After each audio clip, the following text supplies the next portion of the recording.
اللہ قرآن میں کہتا ہے یبسط الرزق لمن یشاء ویقبض، جس کے لیے چاہتا ہوں رزق کے دروازے کھول دیتا ہوں، جس کے لیے چاہتا ہوں تنگ کرتا ہوں. تو اللہ نے یہ کر دیا ہے. اب ایسے موقع پہ ڈر ہوتا ہے اگلا کلمہ کفرینہ زبان سے نکال دے، یار اس کا مطلب ساری پرابلم وہاں سے آ رہی ہے. یہ ساری پرابلم کہاں سے آ رہی ہے؟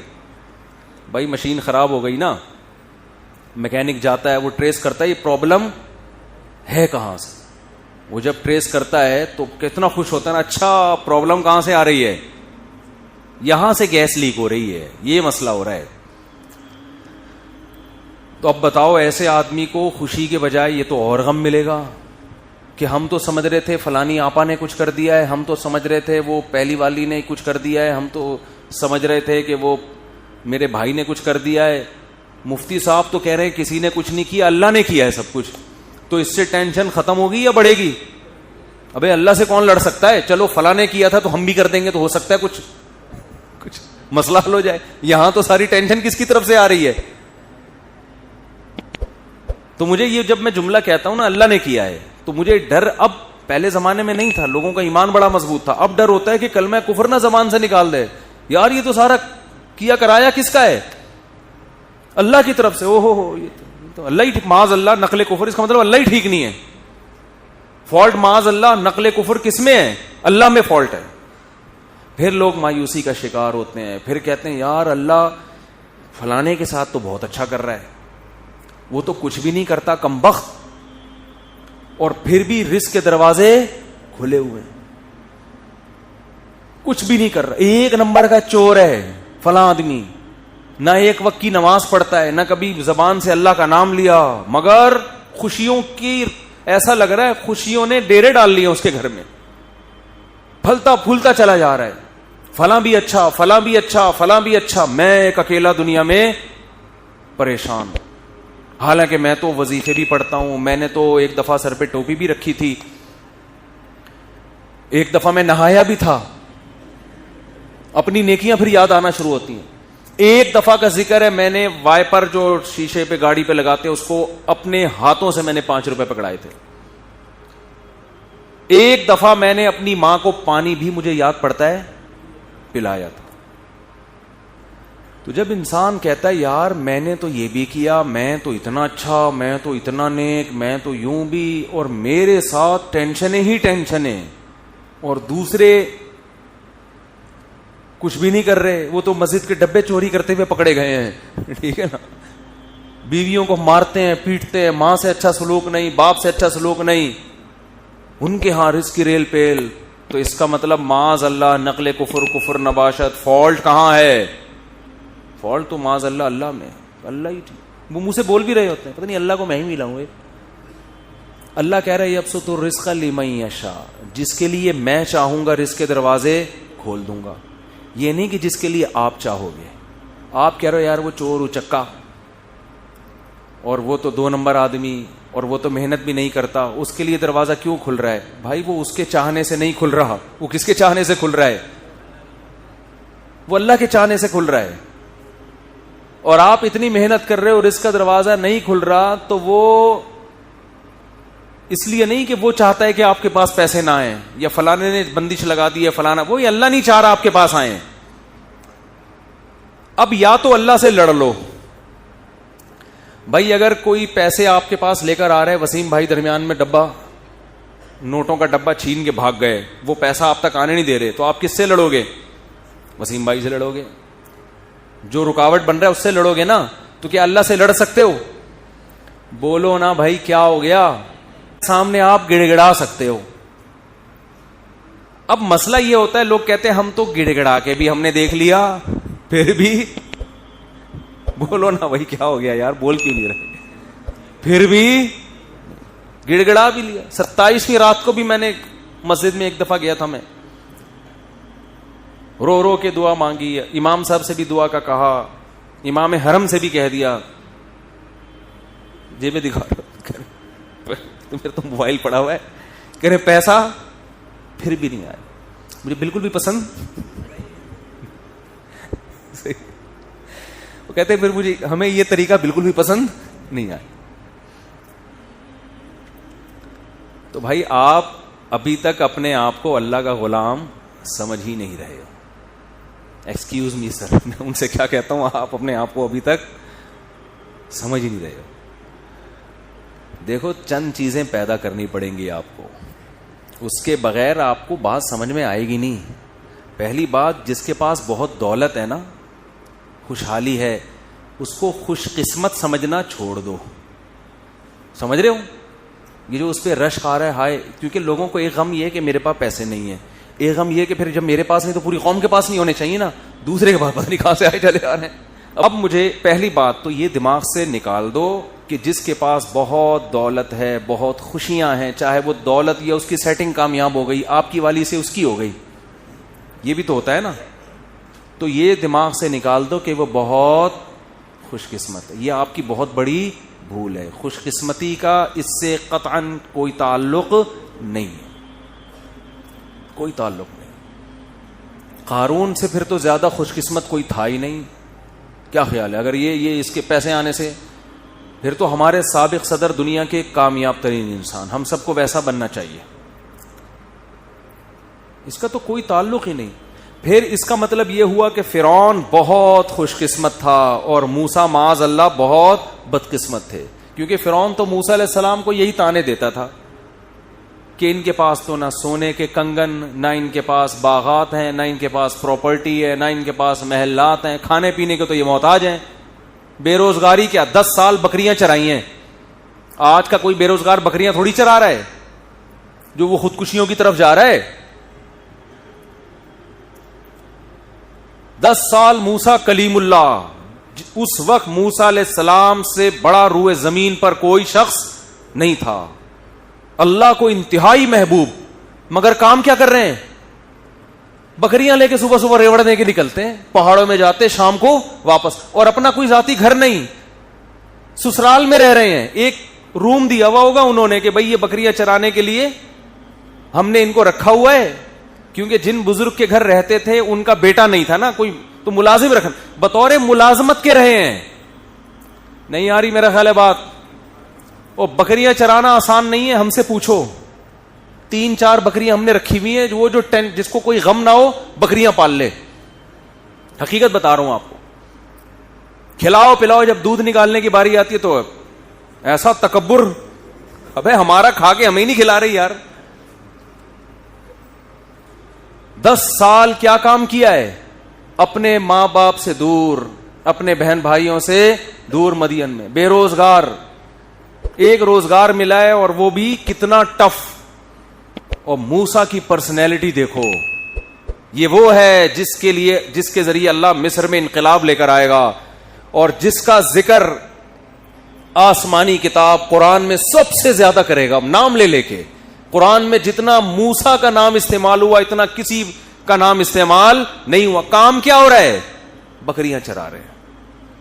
آپ ڈاکٹر کے پاس علاج کے لیے جا رہے ہیں, ٹیکا لگا رہا ہے وہ آپ, اور ٹیکا لگاتے ہوئے کہہ رہے ہیں لگا تو دوں گا لیکن جب اللہ مارنا چاہے گا تو مرے گا, اس سے کوئی فائدہ نہیں ہوگا. پھر لگا کیوں رہے ٹیکا, ادھر تو اسباب تو اختیار کرنے ہیں نا, یہ تو اللہ کا حکم ہے.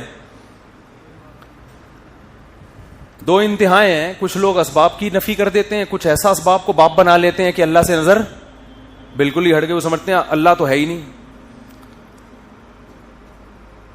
تو سب سے پہلا مسئلہ یہ ہے کہ جس کے پاس پیسے ہیں, اچھا روزگار ہے, اس کو خوش قسمت سمجھنا بولو چھوڑ دیں.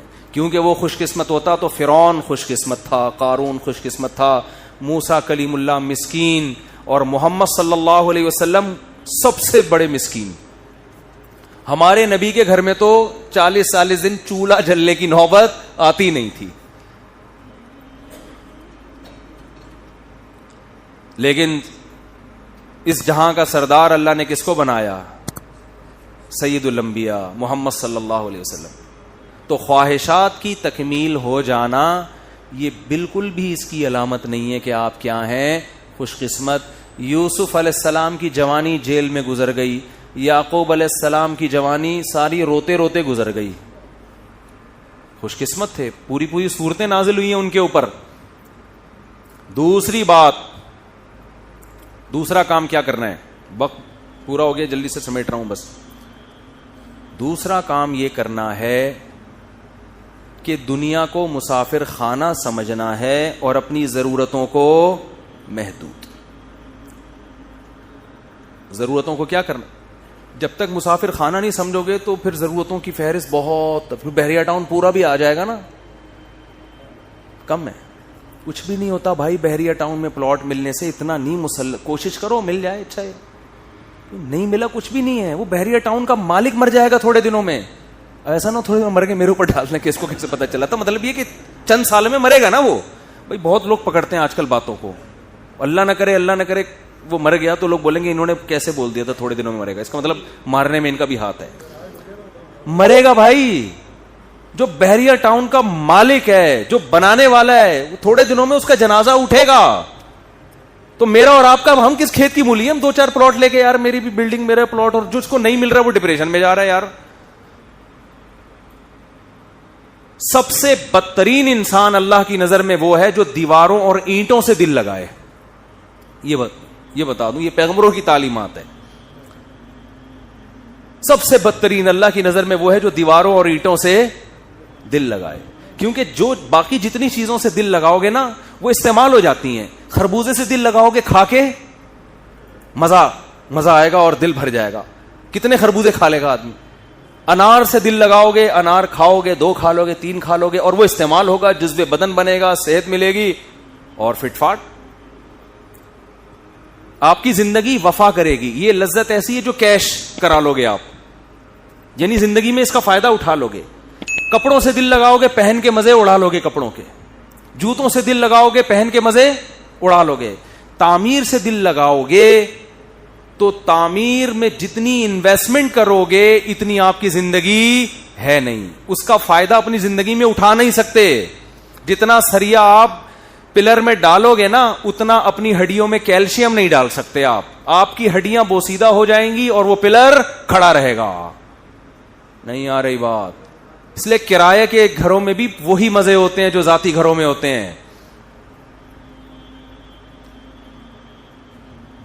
اب یہ بات بھی لوگوں کی سمجھ میں نہیں آتی. کہتے ہیں اپنا گھر تو اپنا ہی ہوتا ہے. تو جب تم دنیا کو مسافر خانہ ہی نہیں سمجھتے تو تمہاری کھوپڑی میں ہماری باتیں آئیں گی. اپنا گھر تو, میں نے ایک بیان کیا, پورا سمجھایا کہ بھائی کرائے کا گھر بھی اپنا ہی ہوتا ہے یار, کچھ بھی نہیں ہوتا. تھوڑے دن میں یہاں سے بھی مرے گا, وہاں سے بھی مر کے نکلے گا. نہیں جی اب کرایہ دینا پڑتا ہے ہر مہینے. ابے تو وہاں 1.5-3 کروڑ روپے لگا کے گھر خرید رہا ہے, وہ نہیں دینا پڑتا؟ تو وہ بھی تو دینا ہی پڑ رہا ہے. یہاں جتنا کرایہ دے رہے ہو نا, دیکھو 1 تاریخ کو آپ نے کرایہ دیا, پورا مہینہ اس کرایے کے مزے اڑاؤ گھر کے اندر. 20-30 دے دیا, 30,000 میں پورا مہینہ آپ نے گھر کو نچوڑ لیا. اور گھر کی واٹ بھی لگا دیتا ہے انسان, مالک مکان کا بیڑا غرق. حقیقت ہے, کرایہ دار تو ایسی واٹ لگاتے ہیں گھر کی, سارے نل کے ول کے توڑ پھوڑ دو اس 30,000 میں نا, اور بجلی کا بل بھی نہ دو, وہ آ کے وہ ترساؤ مالک مکان کو. ٹینشن دیکھو, ٹینشن پارسل کرنا سیکھو. ایک طریقہ ٹینشن ختم کرنے کا یہ بھی ہے. ایک صاحب کا فون آیا کہ میں نے کسی کے 1 لاکھ روپے دینے میں اتنی شدید ٹینشن میں ہوں کہ میں بتا نہیں سکتا, اور آج وہ شام کو 6 بجے آ جائے گا لینے کے لیے. میں نے کہا اس میں کون سی بات ہے, ٹینشن پارسل کرو. بھائی آپ کے اوپر ایک بوجھ ہے, اٹھ نہیں رہا, ساتھ والے کے کندھے پہ رکھ دو, تو آپ کا بوجھ کیا ہو جائے گا, ہلکا. کہہ رہے یار میں کیسے پارسل. میں نے کہا جب وہ 6 بجے آئے تو بولو نہیں ہے, جب وہ 6 بجے پیسے مانگنے کے لیے آئے تو بولو نہیں ہے. تو اس سے کیا ہوگا, آپ کی ٹینشن, جو ٹینشن آپ کو رہی ہے وہ اس کو شروع ہو جائے, آپ ریلیکس ہو جاؤ گے. تو کرائے کے گھر میں تو ویسے ہی ٹینشن کرایہ دار کو نہیں ہوتی, ٹینشن کس کو ہوتی ہے, مالک مکان کو ہوتی ہے, جس نے غلطی سے آپ کو اپنا گھر کرائے پر دے دیا. ایک بٹن بھی ٹوٹتا ہے تو مالک مکان کو فون کرتے ہیں, بھائی تو بٹن لگوا دے, ابے تو لاک صحیح کروا دے, ابے تو یہ کروا دے. وہ کہتا ہے یار جان کو, اور خراب سب کچھ آپ خود کر رہے ہوتے ہو. پیسہ اللہ نے بہت دیا, بنا لو ذاتی گھر بھائی, ہم منع نہیں کر رہے, کوئی ناجائز نہیں ہے. نہیں دیا تو یار انجوائے کرو کرائے کے گھر میں. بہت پیسے کا مطلب کیا ہے, کھا بھی اچھا لیا, پہن بھی اچھا لیا, سواری بھی اچھی, بیگم بھی اچھی, بچوں کی فیسیں بھی اچھی, اسکول میں بھی اچھے, سب کچھ ہونے کے بعد یہ رافی پڑا ہوا ہے تو چل یار بنا لیتے ہیں, اپنا گھر بنا لیتے ہیں, مرا گئے تو بچوں کے کام آ جائے گا. وہ بھی بچوں کی نیت سے بناؤ, اپنے لیے نہیں, کیونکہ 50-60 سال میں لوگوں کے پاس پیسہ آتا ہے, اس میں اپنے لیے کیا رہ گیا یار. اپنے لیے کیا رہ گیا؟ اپنی تو زندگی ختم نا. اب کیا 10-20 سال کے لیے اپنا اور تو کرائے پہ گزارا کرے بس. اب تو پینٹیں کرائے پہ مل رہی ہیں. دیکھو دولہا جب شادی میں رخصتی ہو کے جاتا ہے نا, اس کو اچھی گاڑی چاہیے ہوتی ہے, تو یہ نہیں کہ اب بینک سے رخصتی کے لیے گاڑی نکلوا رہا ہے. وہ رینٹ کار والوں کو فون کرتا ہے, یار ادھر اچھی سی گاڑی جو ہے نا, پھول وول چمک پٹیاں لگا کے ذرا بھیج دے یار. تو وہ کہتا ہے یہ پیسوں سے خریدو. کیا ہے, ایک رات کی بات ہے یار, دلہن کو یہاں سے وہاں پارسل کرنا ہے, تو میں ایک رات کے لیے 25 لاکھ 30 لاکھ کی کرولا خریدوں؟ میں پاگل تھوڑی ہوں. تو یہی گھر میں بھی سوچ لیا کرو. 10-20 سال کی بات ہے یار, وہ بھی اگر گورنمنٹ سے بچ نکلے, ٹھیک ہے نا. 10-20 سال کی بات ہے, 15 سال کی, 20 سال کی, 25 سال. 20-25 کو کوئی ویلیو نہیں ہے, اتنا نہیں ہے. یہ آپ سمجھ رہے ہو پتہ نہیں 20-25 کیا ہوتا ہے, کچھ بھی نہیں ہے. اور یہ بھی ہے کہ یقین بھی ہو, ورنہ تو کیا پتا کل کا اگلے ہفتے کون زندہ رہے گا کون نہیں رہے گا, کچھ بھی نہیں پتا. ابھی پھر کورونا کی کوئی نئی چیز آ گئی ہے. تو کورونا نے دنیا کو تگنی کا ناچ نچا دیا ہے. پھر کوئی نئی شکل میں آیا کورونا. اللہ بھی کہہ رہا ہے کہ انسان کے بچے بن جاؤ, اللہ کی طرف رجوع کر لو. اللہ سے نہیں لڑ سکتے. نئی نئی شکلوں میں کورونا آ رہا ہے, پھر فلائٹیں بند ہو رہی ہیں, دنیا عذاب میں. بھائی اتنا نہیں ڈرو, موت کے لیے تیار ہو یار, کسی بھی ٹائم کوئی بھی مر سکتا ہے. غیر مسلم موت سے ڈرے, سمجھ میں آتا ہے, کیونکہ اس کا تو یہ ہے کہ میری ساری عیاشی ختم. ہم تو کہتے ہیں یار ایگزامینیشن ہال سے کوئی پہلے نکلے گا, کوئی بعد میں نکلے گا. آخرت اللہ راضی ہے تو کوئی مسئلہ نہیں. اور وباؤں میں مرنا تو یہ تو شہادت ہے, یہ تو گناہ کے معاف ہونے کا ذریعہ ہے. حدیث میں آتا ہے طاعون وبا مسلمان کے لیے رحمت ہے اور نافرمانوں کے لیے عذاب ہے. یہ تو رحمت ہے اللہ کی. تو دوسرا کام کیا کرنا ہے میرے بھائی,